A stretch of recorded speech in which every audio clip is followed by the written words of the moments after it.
नमस्कार, मी सुनीताच किचन रेसिपीमध्ये आपलं मनापासून स्वागत. तर आज आपण बनवणार आहोत बेसनाची पोळी.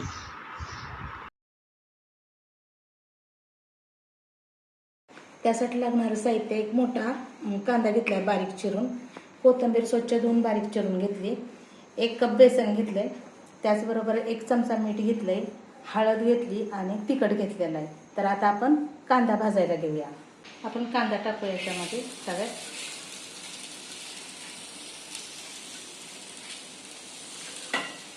याच्यामध्ये 1च चमचा तेल घालणार आहे, कारण हे लाल होईपर्यंत फक्त भाजायचं आहे आपल्याला.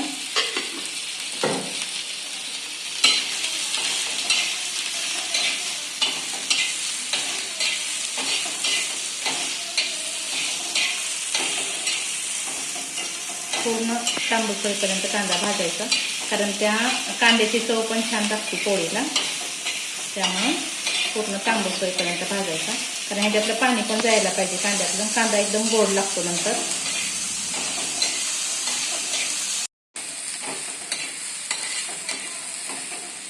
अजून 1-2 मिनिट लागेल भाजायसाठी कांदा. गॅस फुलच केलेला आहे.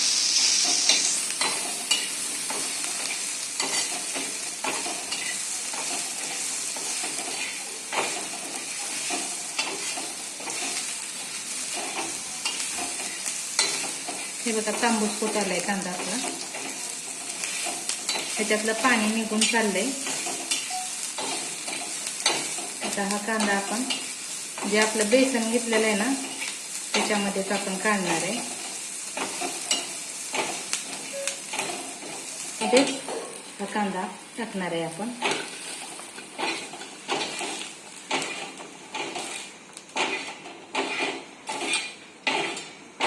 ह्याच्यामध्येच जे आपण तिखट, मीठ आणि हळद घेतली होती ते घालणार आहे आणि थोडंसं पाणी घालून हे सगळं एकत्र करून घेणार आहोत.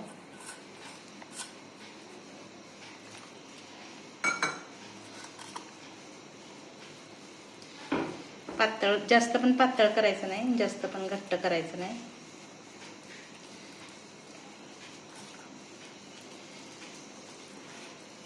थोडं थोडं पाणी घालायचं.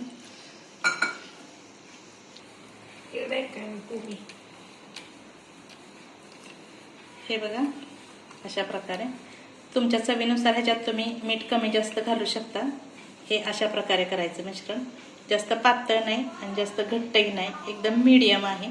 आता आपण तव्यावरती थोडंसं तेल घालून हे तव्यावरती घालून खरपूस असं भाजून घेणार आहोत. त्याच्यामध्ये तेल टाकूया थोडंसं, जास्त पण नाही तेल घालायचं, आणि गॅस थोडासा कमी करायचा आणि हे पसरवून घेऊया त्याच्यात.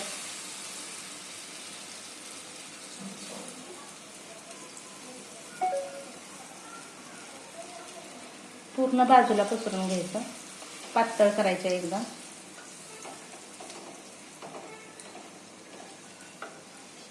कारण ते आतलं भाजलं जात नाही, त्यामुळे थोडीशी पातळ करायची.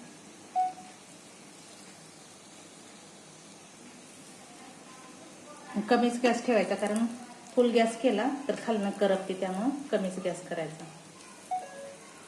आपण ह्याच्यामध्ये कढईत थोडं थोडंसं तेल टाकूया. थोडंसं एकदम टाकायचं आणि एका बाजूनं उचलण्याचा प्रयत्न करूया. म्हणजे तेल जे आहे कढईवर राहिलेलं ते खालीपर्यंत जातं.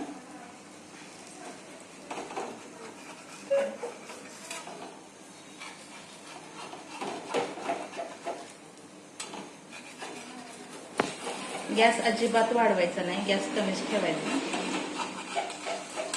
कारण हे चिटकल्याला लगेचच निघत नाही ना खाली.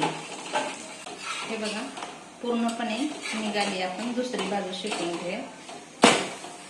हे बघा, एकदम खरपूस अशी भाजली. आणि दुसऱ्या बाजूला पण खालच्या बाजूनं तेल थोडं सोडूया, म्हणजे खालची पण बाजू ह्याच्यासारखेच भाजून निघते. अगदी तुम्ही भजे सुद्धा खायचं विसराल अशी ही भन्नाट अशी बेसनची पोळी होती.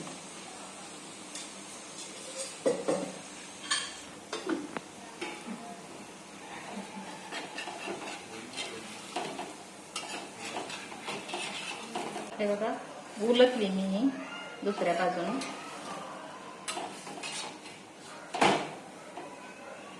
अगदी भाजत आली पूर्णपणे, पाहू शकता तुम्ही.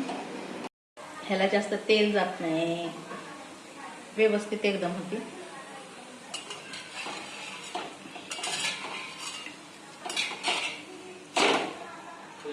हे बघा व्यवस्थित भाजली.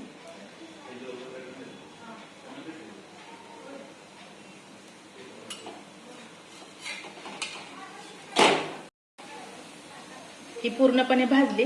आता आपण गॅस बंद करूया आणि थोडा वेळ अशीच तव्यावरती ठेवूया, कारण खालच्या बाजूने पण एकदम खरपूस अशी होती आणि कडक पण होती. तवा गार झालाय. आपण ही पोळी डिश मध्ये काढून घेऊया. हे बघा मी थोडीशी कट करून तुम्हाला दाखवते पोळी कशी झाली आतून ते. हे बघा पूर्णपणे कांदा वगैरे व्यवस्थित झालेला आहे. अगदी कांदा भजी सुद्धा खायला तुम्ही विसराल ही पोळी जर करून खाल्ली तर. जर तुम्हाला हा व्हिडिओ आवडला असेल तर लाईक करा, शेअर करा आणि माझ्या चॅनलवर नवीन असेल तर सबस्क्राईब करा.